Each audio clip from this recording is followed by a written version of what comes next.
Hello, guys. Welcome back to the Life with Lizzie show. This is your host, Lizzie Morris. I'm so happy to have you here. So, I wanted to quickly make this podcast episode. It could be about an hour long. In fact, I have already recorded it twice, not completely, and it's gotten deleted. So, we're going to make this quick. We're going to just get to the nitty gritty, get to the meat and potatoes, and give you guys the things that I want to share in a short fashion. So, currently, long story short, I'm having some crazy stuff pop off on my social media, and it was a huge reminder to me that I've already known this, but a lot of women don't have the right support in motherhood, life in general. Don't matter if you're a mom. Let's be honest, us women, we are on the struggle bus out here, but but at the same time, um I realized when it comes to like labor, birth, pregnancy, most people are lacking the right support, right? Most people have very negative crap going in their ears, lies being told by family members and friends because they're uneducated, they're ignorant. And I don't say that in a derogatory way. Ignorance is mean you simply just don't know, right? A lot of people are out here, they don't know anything about birth, anything about labor, anything about pregnancy. They just know what a doctor told them in the 60s, and then they're running with it and telling everybody that they know and scaring everybody off, right? So I'm here today not to give advice, but to share what I feel for me and myself was very important in the way my birth and everything unfolded. And not only that, the lessons I have learned moving forward when I have another baby. So, there are a million things that I could sit here and talk about that I think are so important to achieving or having somewhat of the birth that you envision, because I think it is important to have a vision for your birth if it's important to you. Not expectations, but a vision. That's what I like to say. No expectations, but a vision.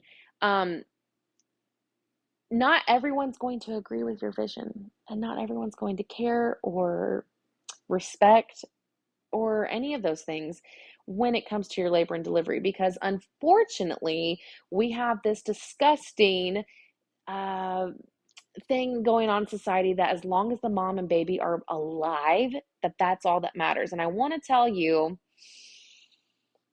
deep breath, because every time we got to make this quick, y'all. Every time I just want to sit here and pop off and pop off and pop off, but you know what, I saw this quote that was like, you can't talk about a problem without handling a solution or handing off a solution. And so um, I want to say that the healthy mom, or the alive mom, because we can't even use the healthy mom, healthy baby thing, the alive mom, alive baby thing has got to stop, because we have women leaving hospitals being abused, neglected.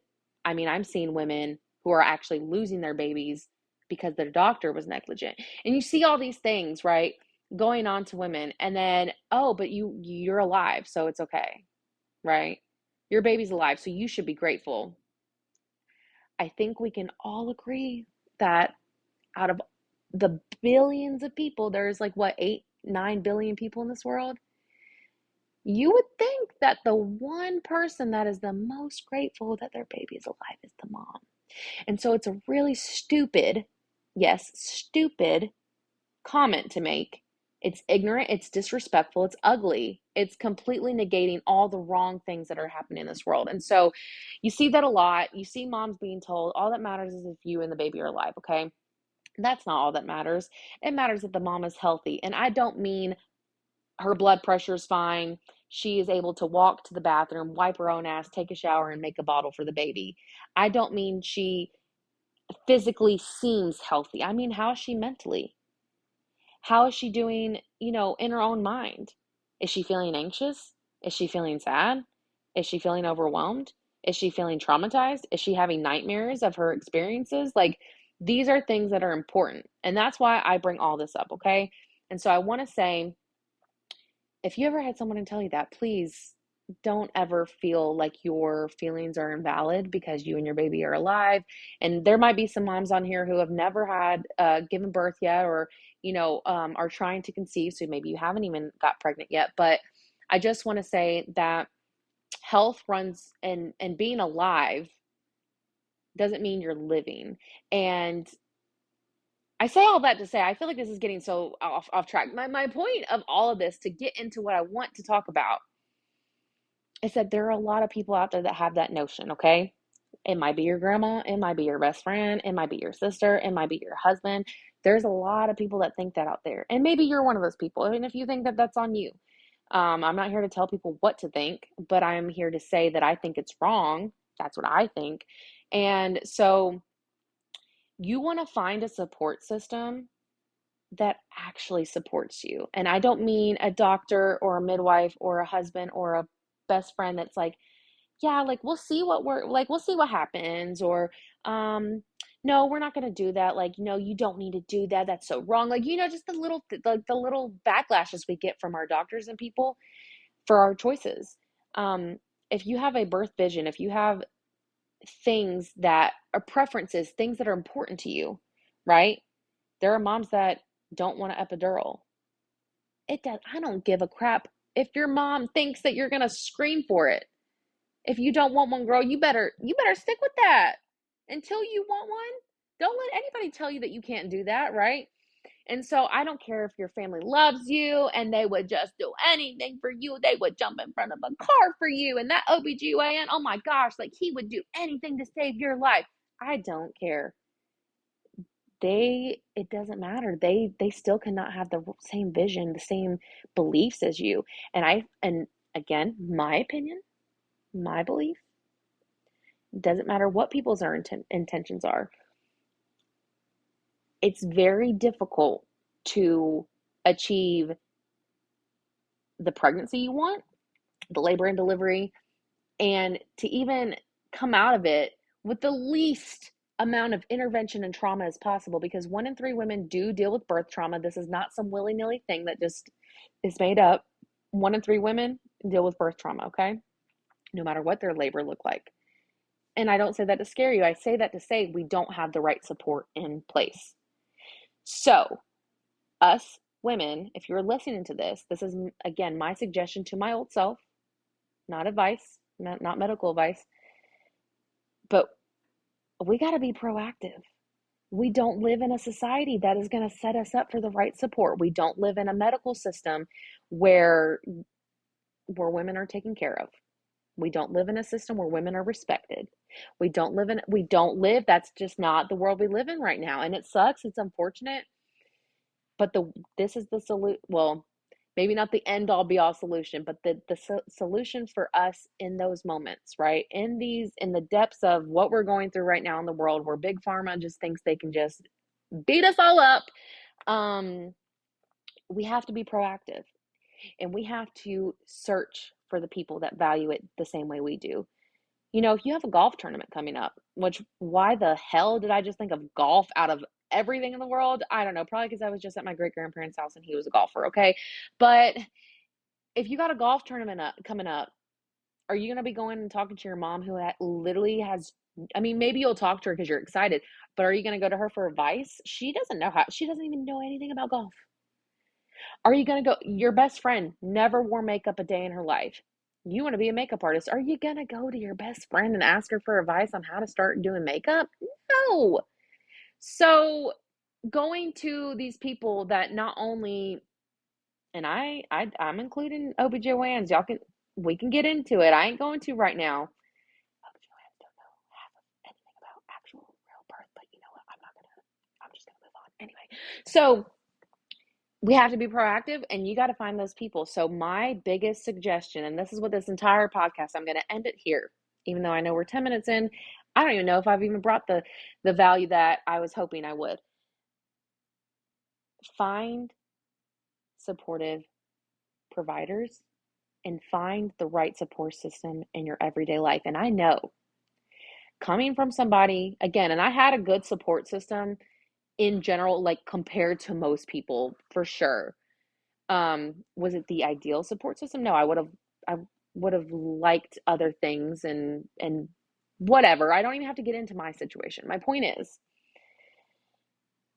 if you are trying to conceive, if you're pregnant and you have these visions, and you feel like the people you have around you are not there to support that, interview providers.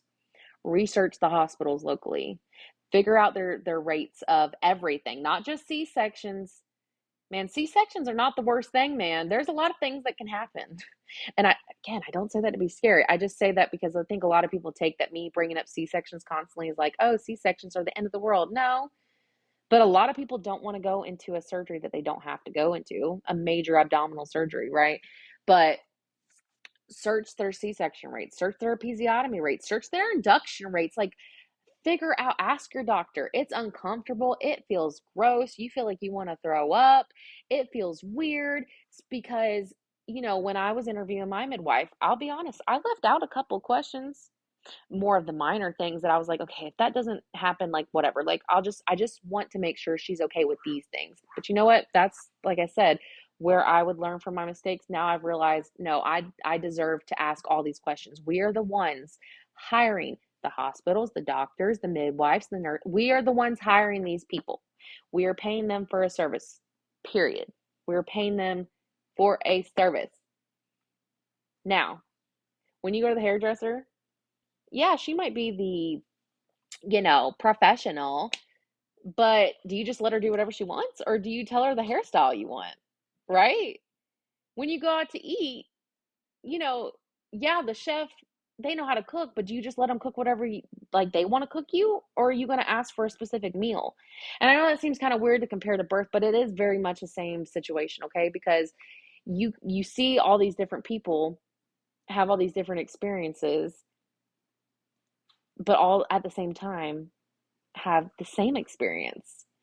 And it's because of the support. Not always, but a lot of times the support system. So ask your doctor, find a doctor that supports the things that you believe in. Maybe you are the mom that, I want an epidural as soon as I come in. There are even doctors that won't do that, right? Because they don't feel comfortable. So whatever it is for you, evaluate that. Think about the things like, what is important to you?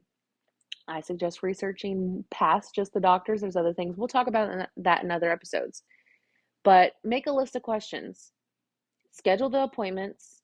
Even if you're trying to conceive, if you know that birth is something that you have a high value on, like I did, which I think most people should.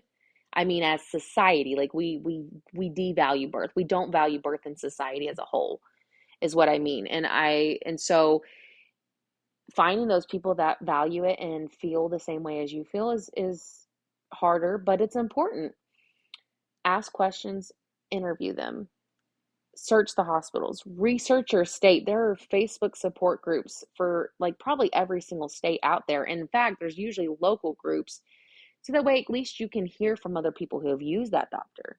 Google ain't going to tell you everything. And in fact, is the doctor going to sit there and tell you that they treated a mom like trash? Is the midwife going to sit there and tell you that she did X, Y, and Z? No. And so I believe in anecdotal evidence as well, and researching and looking out to other moms, hearing their experiences and things like that. Find the support. In fact, on top of your care team, I'm going to go as far as to talk about your friends and family, and then we're going to wrap all this up. It's okay to have friends and family that don't value deeply the same things that you do. Just like I said earlier, you can tell your mom, you can tell your best friend, you can tell all these people, yes, this is what I want. This is what I'm going for. But if they have no knowledge or reputation or anything in the birth space, maybe they've given birth, and just because they've given birth, listen, that don't give you just credentials. Like, I would hope people just because I have given birth, I would hope people just don't automatically trust anything I say. Like, please, I don't automatically just trust any woman who's given birth, right? So go find people that value it and have that education. So for me, something I did, not only did I had these Facebook groups and stuff, I started reaching out to doulas. I made friends with doulas, people that have attended hundreds and hundreds of births. They have seen so many variations, right, of what I was wanting to achieve, right? So I found a doula that would do an at-home birth, and she also did hospital births. So I got the best of both worlds, right? Um, when it came to my friendships, I started surrounding myself with more people who had a high value on labor, birth, and pregnancy and moms. People that wanted to support my decisions, people that wanted to point me in the right direction and give me the right resources so that I had an informed choice. Not, I didn't go to the friend that I knew was going to sit there and give me a whole scary story. I knew I wasn't going to go to the girl that I knew that freaking tore up to the floor up and was like, oh my gosh, no, you're going to need an epidural. Like, they're going to stitch you to pieces. No, why would I do that? Why would you, if you were going, why do I keep using golf? If you were going for that golf tournament, are you gonna go to the sore loser that was like, oh my gosh, it's rigged, I fucking hate it, like, excuse my language, but like, they all suck, like, it's just gonna suck for you, there's no point in trying? Why would you do that? You wouldn't. You never would. Would you go get tutoring from the D student? No. And there ain't no grades in labor. My point is, go to the people that you value their education in the birth space. Go to people that have the same morals, values, beliefs, and visions, and that care and that want to see you have the birth of your dreams. Because a lot of people don't care, and it sucks. And a lot of people say they care, but they don't care as much as you. So advocate for yourself. Find the right support team. I promise you, it's hard. It feels uncomfortable. When I interviewed my midwife, I wanted to throw up. Even thinking about the interview itself, which was almost a year ago, I still feel like I want to throw up. I don't know if I could have ever asked, well, I could have. And I say that because I want to empower other women to do it. And in fact, I should do this. I should go interview an OBGYN just to do it, to show you guys like how I did it. But I was just going to say, um, I know it would have to be incredibly uncomfortable to ask, an OBGYN or midwives, um, or whoever it is. I mean, whoever you decide to hire, whoever you decide to have your family. I mean, if say you want someone in the room with you, you gotta think, are they gonna be the right support? I love my mom. Mama, if you're listening, I love you. I promise. You know why my mom went there? Partially because she watched my son, my oldest. Secondly, I knew my mom wasn't going to be able to watch me do all that. I knew that it was not going to be the right vibe. Like, I don't even have to get into it. I don't know what would have happened. I just knew it wasn't a vibe to have my mom there, and I always thought I would. But then the more I envisioned my birth and thought about who I wanted around and what I wanted, what my visions were, she just didn't fit the vision. That's not anything against her. That is a me thing. That is a Lizzie thing. Lizzie knew mama couldn't be there because Lizzie's got issues, okay? So maybe you got issues like me, and I'm being facetious, obviously. But yeah, I feel like this could keep going. I feel like I could talk about this for like 2 hours. So I'm going to end this. And I hope I hope you found some type of value from it. I hope that if you are trying to conceive, if you do plan to have more babies, maybe you already have had a couple babies. I don't know, whatever your birth story plans, whatever looks like, I hope that you found some type of value from this. If you did, feel free to share in your stories or on your social media. Tag a friend, tag me, let me know what value you took from this, what you plan to implement for your next pregnancy. And feel free to always leave a 5-star review on the podcast. That's how we get the podcast seen. That's how more people are able to hear this. So I don't know if you can leave reviews on like Spotify and Anchor, but I know you can on Apple Podcasts. So if you have an iPhone, please feel free to go give me a review if that is something you've been wanting to do. I would love to see it. I would love for the podcast to be pushed out more. And again, if you guys have any questions, anything you would like to hear me talk about, speak on, answer, DM me on social media, always linked in the show notes. Lizzie and Littles, love you guys so much, and I can't wait to see you in the next episode. Bye, guys.